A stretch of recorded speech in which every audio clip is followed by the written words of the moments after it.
आदरणीय दर्शकवृन्द नमस्कार। हामी यति बेला श्री कृष्ण प्रणामी मन्दिर ब्रिजधाम टिकौली परिसरमा रहेका छौँ। प्रसङ्ग हो आज यहाँ जुन संस्थापक महन्त आदरणीय 108 श्री ब्रिजदासजी महाराजज्यूको प्रथम वर्षको पुण्यतिथिको अवसरमा यो महाराजजीको जुन प्रतिमा अनावरण कार्यक्रम रहेको थियो आज, र यसमा रत्नगर नगरपालिकाका प्रमुख आदरणीय प्रहलाद सापकोटाज्यूले अनावरण गरिसक्नु भएको छ। आज हामीले अलिकति फरक विषय लिएर आएका छौँ। जुन परम पूज्य गुरुजी 108 श्री ब्रिजदास महाराजज्यूको यो जुन ढुङ्गा खोपेर मूर्ति बनाउने कालीगढको कथा लिएर आएका छौँ। रत्नगर नगरपालिका वडा नम्बर 12 मा बस्ने सुमन परियार, जो विगत 15 वर्षदेखि ढुङ्गालाई कुदेर मूर्ति बनाउँदै आइरहनु भएको छ, उहाँका अन्तरङ्ग विषयमा रहेर उहाँका कुरा सुन्नेछौँ हामी। सुमनजी, तपाईँलाई स्वागत छ। हजुर नमस्कार, धन्यवाद। कहिलेबाट यो मूर्ति बनाउन थाल्नुभयो तपाईँले? ढुङ्गाको मूर्ति बनाउने कला चाहिँ मेरो पुर्खौली पेसा हो।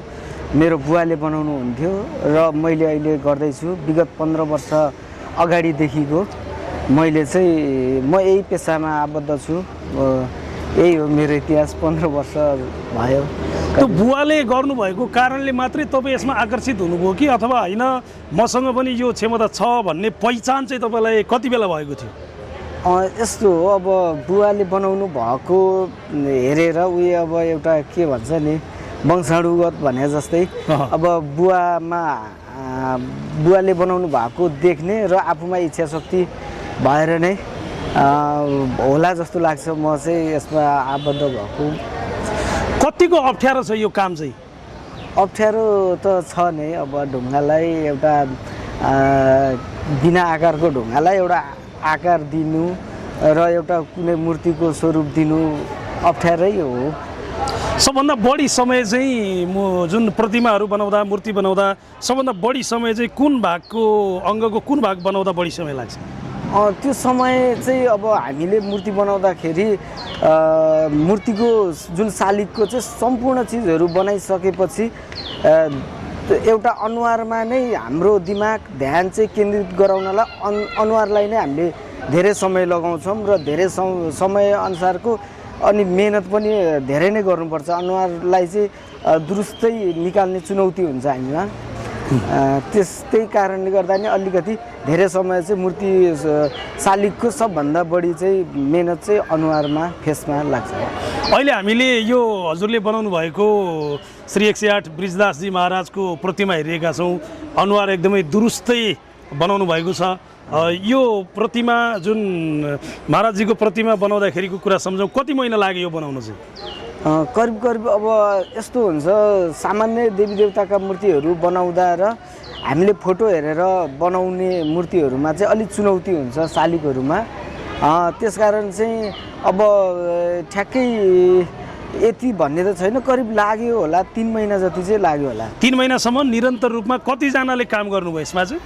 मेरो चाहिँ म एक्लैले हो गर्ने। मेरो जुन गोरखकाली मूर्तिकला मेरो व्यवसाय फर्मको नाम हो र यसमा चाहिँ मेरो बुवा चाहिँ अलिकति उमेरले पाको हुनुभएको कारण म एक्लै नै हो गर्ने। अहिले बुवाले चाहिँ गर्न सक्नुहुन्न? सक्नुहुन्न गर्न। कति जति मूर्ति बनाउनु भयो होला यो 15 वर्षलाई फर्केर हेर्ने हो भने?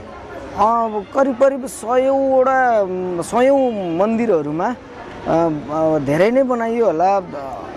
करिब 1000 क्रस हुन लाग्यो होला कि होइन। अब एउटै मन्दिरबाट अर्डर आउँदाखेरि 3-4वटा मूर्तिहरू आउँदाखेरि 100 मूर्तिहरू चाहिँ के अरे मन्दिरहरूमा चाहिँ हजारौँ मूर्तिहरू चाहिँ बनाए। त्यसको अनुभव छ।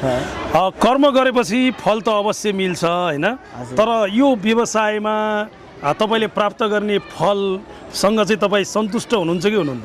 सन्तुष्ट भन्ने कुरो अब त्यही हो, एउटा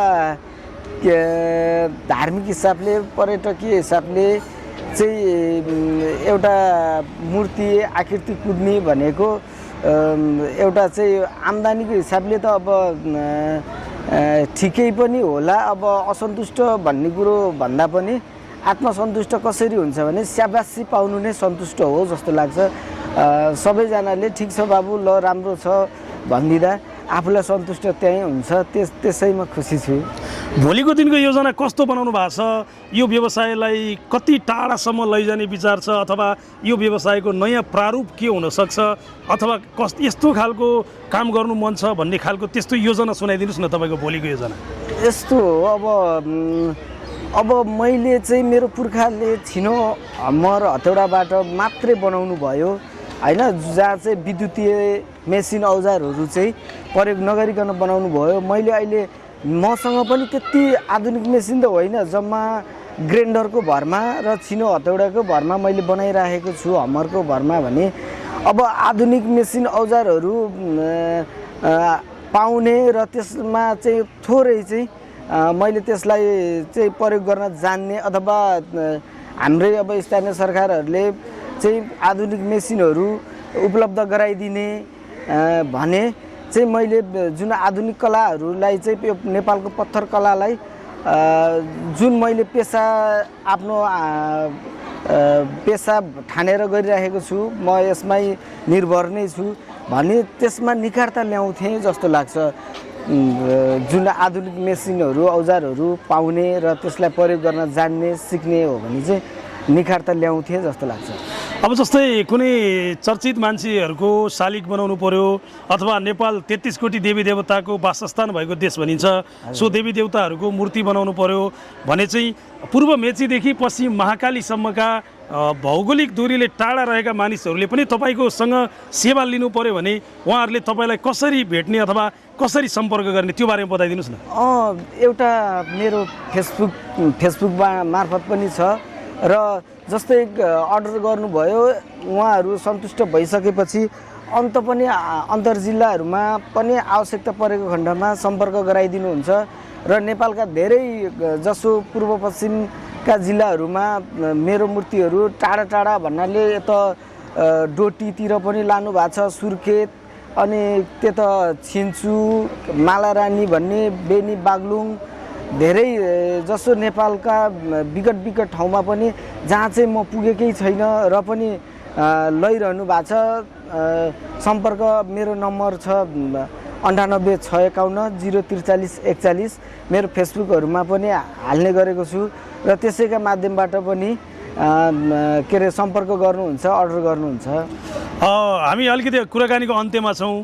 यो अन्त्यमा मैले तपाईँलाई सोध्न बिर्सेको अथवा तपाईँलाई भन्न मन लागेको त्यस्तो केही रह्यो? हजुर, अब यस्तो हो, अब नेपाली पत्थर कलालाई माया गरिदिनुहोस् होइन। अब किनभने नेपाली कलाकार पनि बाँच्नुपर्छ यही पेसामा। जस्तै म एउटा कुनै पनि वैदेशिक रोजगारीमा नगइकन नेपालमै केही गर्छु भनेर पत्थर कलालाई अँगालेर बसेको एउटा स्थानीय कलाकार। हजुरहरूले सबैले माया गरिदिनुहोस्, कलालाई सम्मान गर्नुहोस्। के अरे पत्थर कला चाहिँ यसै पनि जहाँसम्म लाग्छ लोप हुने स्थितिमा आएको छ, किनभने बजार नपाएको र आधुनिकताले गर्दाखेरि पत्थर कला पछाडि परेको, सिमेन्ट फाइबरहरूका मूर्तिहरूले गर्दा के अरे बजारले गर्दाखेरि अलिकति पत्थर कला चाहिँ पछाडि परेको हो कि जस्तो हुन थालेको छ। हजुरहरूले माया गरिदिनुहोस् नेपाली पत्थर कला, किनभने यो एउटा कला भनेको मूर्ति मात्रै नभइकन एउटा इतिहास पनि हो। तपाईँको मोबाइल नम्बर पनि फेरि एकचोटि भनिदिनुहोस् र तपाईँको सम्पूर्ण सेवा लिनु पर्यो भने तपाईँसँग कसरी जोडिने भन्ने बारेमा पनि एकचोटि फेरि भनिदिनुहोस्। मेरो चाहिँ नाम सुमन परियार, रनपा 12 जमुनापुर घोलचोक चितवन। मेरो चाहिँ पसलको नाम गोरखकाली मूर्तिकला। मेरो सम्पर्क नम्बर 9865104341।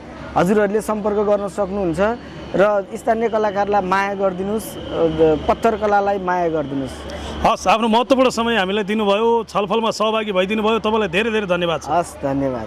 आदरणीय दर्शकवृन्द, आज हामीले रत्नगर नगरपालिका वडा नम्बर 12 मा रहेर मूर्तिकला को जुन व्यवसाय सञ्चालन गर्नुभएको छ गोरखकाली मूर्ति उद्योग हैन त, त्यसका सञ्चालक सुमन परियारसँग छोटो कुराकानी गऱ्यौँ। तपाईँले यो कुराकानी कस्तो लाग्यो प्रतिक्रिया दिन नभुल्नुहोला। अहिले भने म रामु आचार्य बिदा हुन्छु। क्यामेरामा रहने कृष्ण देवकोटालाई धन्यवाद। नमस्कार।